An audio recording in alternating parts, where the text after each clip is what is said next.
A mí me gustaría un poco abordar la reflexión y tejer esta palabra que les comentaba al principio desde cómo el discurso religioso o la palabra desde la experiencia de fe nos va marcando también esta banalización o va interviniendo en esta banalización. Cómo transitar cuando en el 2011 viene el Tribunal Permanente de los Pueblos a México en todo ese ejercicio de 3 años de ir pensando en estas otras formas de justicia. Se dio la palabra de una mujer indígena del sur del país en donde le preguntaban por qué hacerse presente en otro espacio en donde pues, la justicia no necesariamente podía tener como tanto efecto como en el Estado, como garante de la justicia. Y ella lo que decía es, no creemos en ese Estado que nos aplicador de la justicia y estamos buscando la otra justicia, ¿no? La otra justicia en donde nosotros pasamos de ser víctimas cuando ya somos reconocidas como tales, transitamos a reconocernos como sobrevivientes y de ahí nos empoderamos y nos asumimos como sujetos de derecho y como defensoras de ese derecho, ¿no? Como ese tránsito haciendo eco a esto que tú, Claudia, comentabas, ¿no? Desde ahí como el discurso religioso puede tener también ese papel de amalgama, muchas veces de esta banalización, ¿no? Como de pronto esto que nos comentaban de ya tener un prejuicio, un juicio de valor ante la víctima de la violencia, también tiene toda esa carga simbólica y religiosa de es un deseo de Dios, es voluntad de Dios, o de pronto también el acompañamiento de pastores, personas que de alguna manera tienen autoridad moral, también va relativizando esa presencia de las mujeres como sujetos de derecho, ¿no?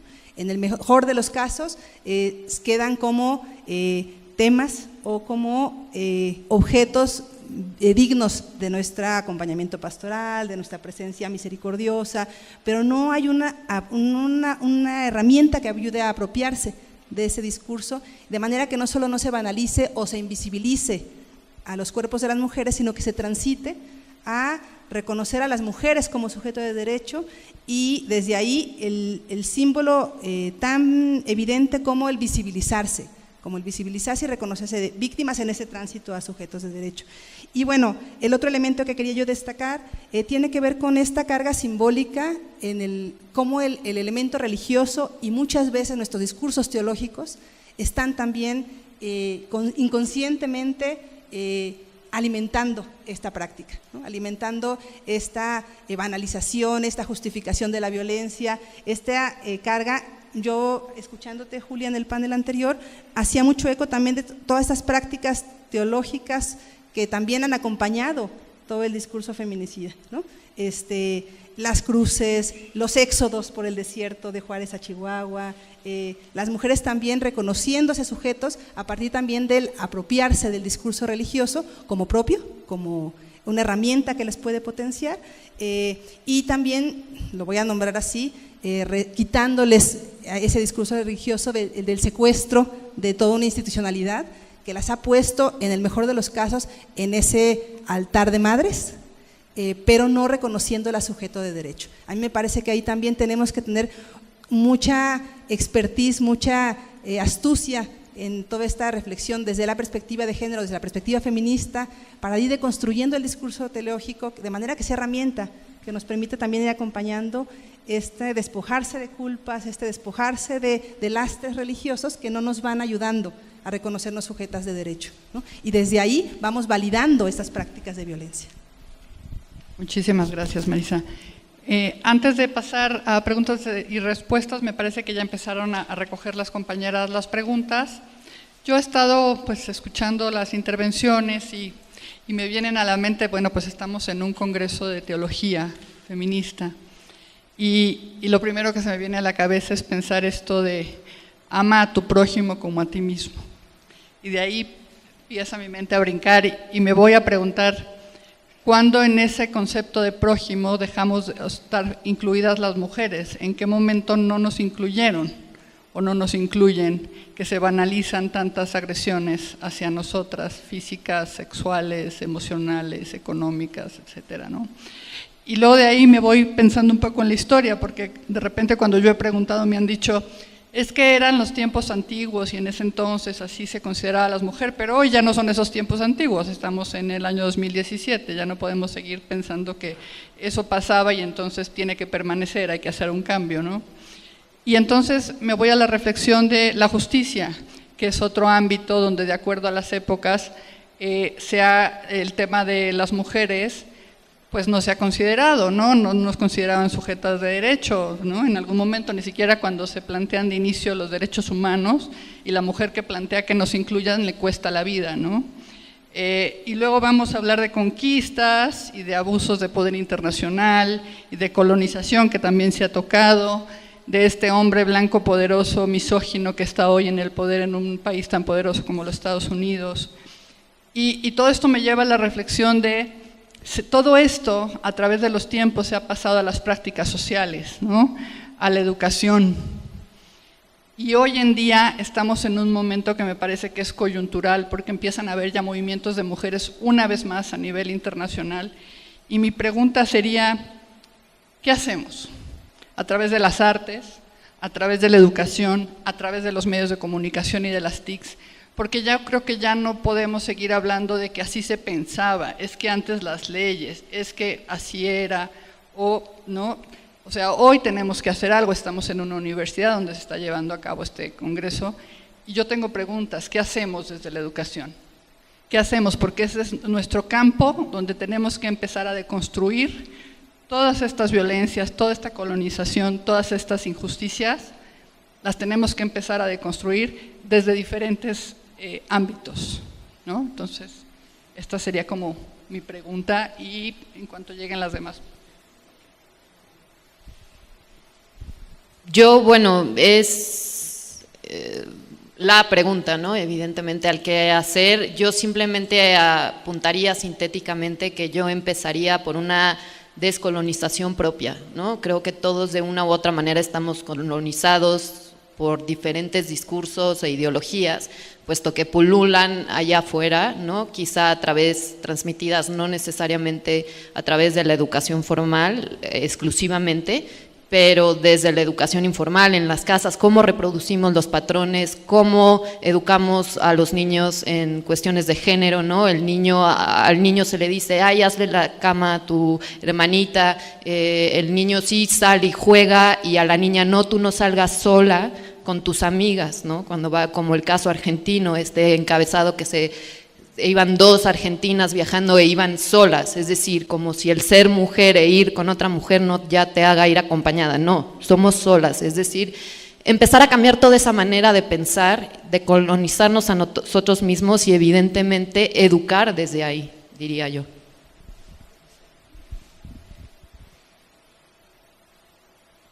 Gracias. Bueno, yo creo que como universidades y como academia, es necesario fijar una postura contra la guerra contra el narcotráfico como una política nacional que debe terminar.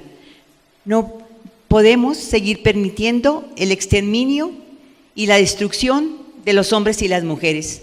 No podemos estar hablando de ejecuciones, los hombres ejecutados, los que se están matando entre ellos, las mujeres que entraron al narcotráfico, porque entonces es hablar también de la nuda vida, de la femina sacra y del homo sacer. Son homicidios, y son homicidios que vienen desde el Estado junto con los gobiernos privados. También es necesario para mí desconstruir esa moral que se nos ha construido a partir de la separación y del desmembramiento de los cuerpos que vemos constantemente en los medios de comunicación, donde se separa el cuerpo a la víctima, se le separa de lo que fue su completud, pero al mismo tiempo se la separa del resto de nosotros, y a nosotras y a nosotros se nos separa por ese terror y ese miedo que tenemos de que a nosotras o a nuestra familia le pase lo que le pasa a los demás.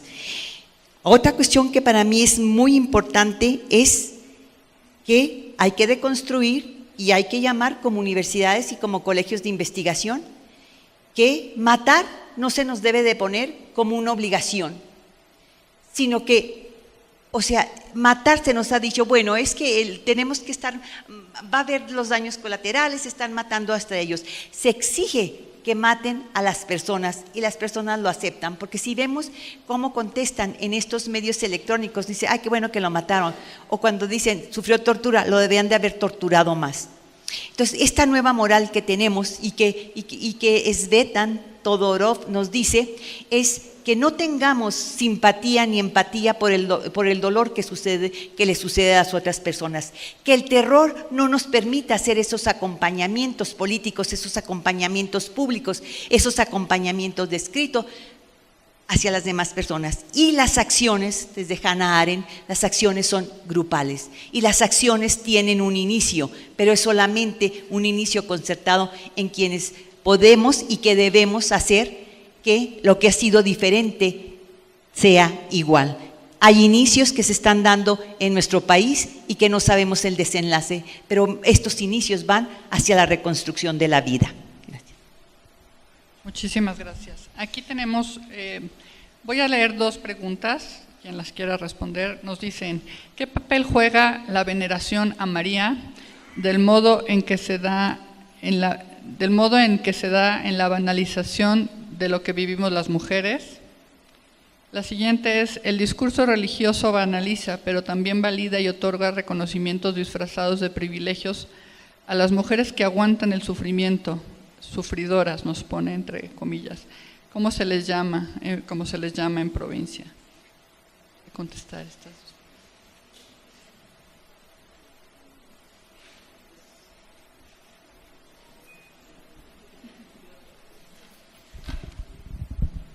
Bien, pues quizá he de empezar por desnudarme frente a ustedes como agnóstica, de modo que desde ahí mi respuesta.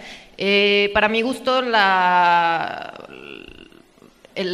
simbología de María en tanto que mujer sufriente y sierva, pues sí, definitivamente tiene un dejo bastante negativa. En ese sentido, yo me familiarizaría mucho más con una Eva y más bien con su encarnación en Lilith, ¿no? De esta mujer que busca la sabiduría y que no traiciona, es decir, el enmarcar la búsqueda de la mujer por el conocimiento como algo negativo porque pone en duda o cuestiona al Dios Supremo, pues me parece partir de un marco que ya nos deja en un plano pues muy, ¿cómo decirlo?, pues negativo, y desde ahí en efecto quizá un cristianismo, y además un cristianismo, catolicismo latinoamericano que definitivamente exalta el sufrimiento. Digo, baste con ir a cualquiera de las iglesias barrocas en cualquier pueblo y ver un cuerpo lacerado y sufriente de Cristo, pues definitivamente es aterrador, ¿no? Habría que cuestionar ahí desde la iconografía, pero no la iconografía dejada en imagen, sino el significado que hay detrás de todo eso, y quizá darle la vuelta para justamente, como decía Mariana en un momento dado, o sea, no victimizar y más bien hablar de un proceso de salida de esa victimización, ya sea que el sufrimiento o el dolor se encarne en cuerpo de hombre o de mujer. ¿Alguien más?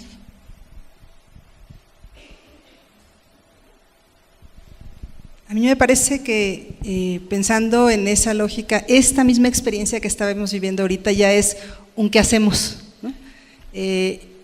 Viéndonos el día de hoy en el Congreso de Teología Feminista, tratando cada quien desde sus diferentes lugares de decir una palabra diferente, de desnaturalizar las violencias, de hacer visible lo que históricamente ha sido invisible, y sobre todo en el discurso religioso tan patriarcal y tan bautizado, ya es un elemento que tiene una postura política muy precisa, ¿no? Que hoy día en la universidad le dé una carta de ciudadanía a el discurso teológico, y el discurso teológico con perspectiva feminista, no porque no haya existido antes, sino porque es visibilizado, me parece un elemento fundamental, ¿no? Ahí hay una cosa de la que tenemos que celebrar. Y en ese sentido me parece que un gran desafío, no solo en el discurso teológico religioso, sino en general, en la forma en que construimos el conocimiento, lo comentábamos hace rato con una compañera, de pronto deconstruimos todo, ¿no? Deconstruimos la forma de relacionarnos, los patriarcados, pero nos cuesta mucho trabajo deconstruir la forma de acceder al conocimiento, la forma de acceder al saber. La academia de pronto nos pesa demasiado. Y también en la reflexión teológica, ¿no? Muchos años estuvimos pues validando nuestro derecho de ciudadanía en la perspectiva teológica, y de pronto también banalizamos o invisibilizamos otras experiencias de fe, otras formas de hacer teología desde otros lugares, ¿no? Ahí me parece que, por ejemplo, el feminismo comunitario tiene un aporte importante que hacer en términos de ir reconociendo otras formas de acceder al conocimiento desde lugares que por cuestiones sociopolíticas, socioculturales, en fin, hasta socioreligiosas, pues no están aquí en este lugar hoy día, ¿no? en este foro que nos congrega. Como también nosotros ir dando cabida desde esta reflexión teológica que tenemos a incorporar a esas otras experiencias. Y finalmente, hacer y seguir haciendo visible muchas y tantas veces esto que Maricel nos decía de los códigos de honor y vergüenza, del código de pureza e impureza, que no estaban solo en Hammurabi, ¿no? Que siguen siendo muy presentes, que siguen siendo una herramienta para justificar la violencia y para relativizar esto que nos decía Lucía en las imágenes periodísticas, ¿no?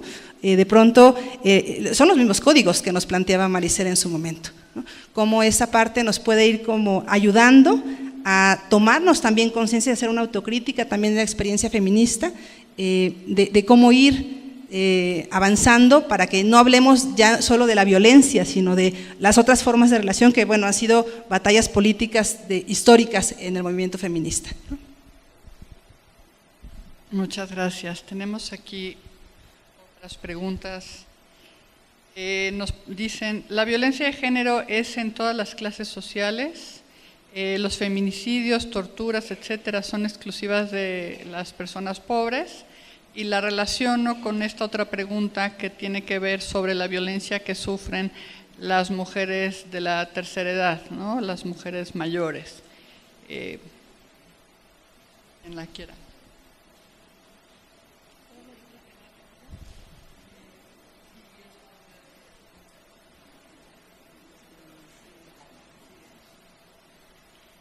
Bueno, yo considero que no nada más es para las personas que son de escasos recursos, está generalizado. Están desde, puede ser una persona que no tenga los medios económicos hasta personas que sí tengan los medios, porque pues en el camino que yo he avanzado yo he logrado percatarme que viene siendo generalizado. Y esto estamos hablando también de mujeres y hombres, o sea, todo es generalizado. Y todo, también los femicidios, o sea, aquí no es que haya sido que porque tú eres elegida nada más así porque sí, o sea, aquí considero que es o la mala suerte o porque las personas ya como cuando a mí me lo dijeron, o sea, corriste con mala suerte, fuiste la elegida y ahora te vamos a dar publicidad. O sea, esas son las palabras de las personas, y así te puedes ser tú o puede ser, o sea, a cualquiera de los que están aquí les puede tocar. O sea, no es necesario que no tengas medios económicos o que sí los tengas, es generalizado, considero. Y bueno, también a quien tenga interés también puede buscar información sobre lo que se llama en estudios de género la interseccionalidad. El nivel de los tipos de violencia, las discriminaciones van variando de acuerdo a contextos, a mujeres urbanas, rurales, indígenas, determinado color de piel, etcétera, condiciones de salud, o sea, son diversas. Desafortunadamente no se excluye a nadie, se viven violencias de una u otra forma y pueden ser más graves de acuerdo a ciertos contextos o algunas condiciones o circunstancias, ¿no? Tenemos otra pregunta que nos dicen, ¿cuándo el prójimo me va a querer como se quiere a sí mismo? La culpa, ¿y qué hay de la culpa como la base de la formación judeocristiana, ¿no? Y bueno, yo agregaría también la relación de este amor sufriente que se nos enseña, ¿no? Dar la vida por otra persona, desgarrarte, destrozarte es una forma de amar, y lo que esto está implicando hoy en día en nuestra sociedad entre las y los adolescentes, ¿no? Y en todas las personas. Yo creo que va a empezar a quererme como a sí mismo cuando me reconozca prójima, cuando empiece a reconocerme con mi identidad, con mi expresión religiosa, cuando deje de reconocerme solo prójimo, ¿no? y desde ahí empecemos a entrar en diálogo en las diversidades, ¿no? Creo que ahí hay un elemento importante de encuentro, ¿no? Si no, vamos a seguir siendo objetos de la misericordia, objetos de la oración, temas, ¿no? Y en el mejor de los casos, en el discurso religioso, ideologías, ¿no? En ese sentido. Me parece que ese es un punto de partida para empezar a hablar del encuentro, de este encuentro de la máxima, en este caso cristiana, de amarse como a sí mismo. Creo que también yo ahí lo vincularía esto que decías de la interseccionalidad, cuando empecemos también a reconocernos en las diversidades de identidades, pero también de espacios, de lugares, de tiempos, cuando reconozcamos que no solo son los cuerpos de las mujeres, sino las mujeres con un cuerpo y una identidad que hablan por sí solas y que no necesitan que alguien más hable por ellas, ¿no? Me parece que ahí hay un elemento que tiene que incorporarse todavía y que hay mucho camino que andar en los diferentes discursos religiosos. Cuando tengamos acceso también, si lo queremos, a los espacios de toma de decisiones, a los espacios de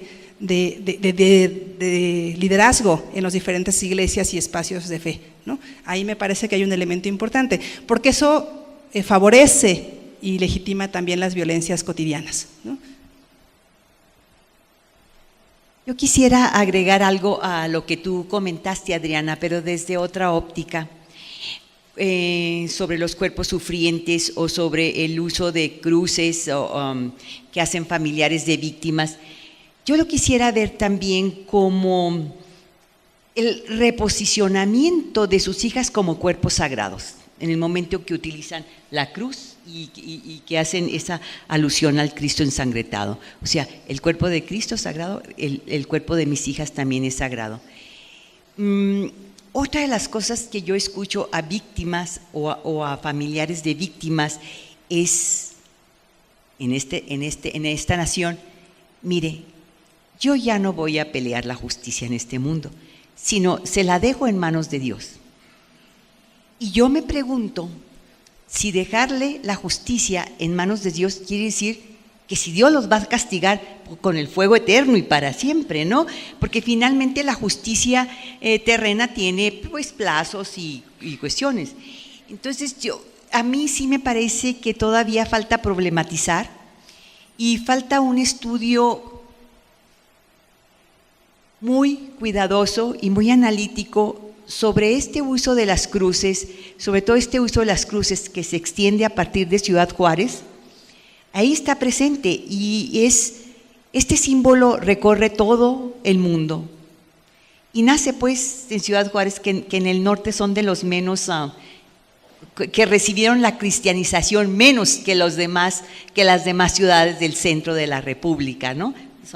Somos menos practicantes o menos acostumbrados a hacer esta serie de simbolismos y alocuciones y festejos por nuestro propio carácter, por la geografía en la que vivimos. Pero sí falta todavía ese análisis de la cruz y ese análisis, ¿por qué? A lo mejor ya está, yo no lo he visto, ¿por qué quieren las mamás dejárselo a Dios? En el cansancio que queda la búsqueda de la justicia, en los recursos económicos que se drenan de las familias. Yo también pensaría que es una especie de analogía a esto que decíamos del prójimo, ¿no? Cómo considerar a las mujeres como nuestra prójima, ¿no? Si ponemos una cruz roja y nuestra figura máxima como cristianas, como católicas es Jesucristo, sería una manera interesante de preguntar ¿por qué a ellas, no? ¿Por qué a ellas? Que no sé si todo el mundo lo hagamos como en esa reflexión. Nos hacen otra pregunta, me dicen, me parece importante nombrar y deconstruir la injusticia e inequidad de género, la concepción que ha sido y está introyectada y asimilada por la misma mujer ante un discurso incongruente de la propia mujer ante su misma posición social y personal. Hay muchas mujeres que menosprecian, critican y hacen juicios y critican la conducta de otras mujeres por ejercer su personalidad. Dicen, las mujeres hacen eso o aquello, por qué hacen esto que hacen los hombres, y bueno, una serie de consideraciones que hacemos las propias mujeres contra nosotras mismas. Bueno, pues yo sí criticaría a algunas mujeres, porque, por ejemplo, ahora, o sea, una no puede, yo creo, bueno, no voy a ser tan, o sea, que como últimamente estoy leyendo todas las noticias de Donald Trump y todo, esta mujer que es su vocera, que no me acuerdo ahorita cómo se llama, claro que la criticaría, porque está usando un puesto de privilegio y de poder, y luego habla de que las mujeres no tenemos razón y de que el feminismo trasnochado. Claro que la tenemos que criticar, y tenemos que criticar a aquellas que están en contra de las demandas que hacemos de los movimientos feministas. Lo digo.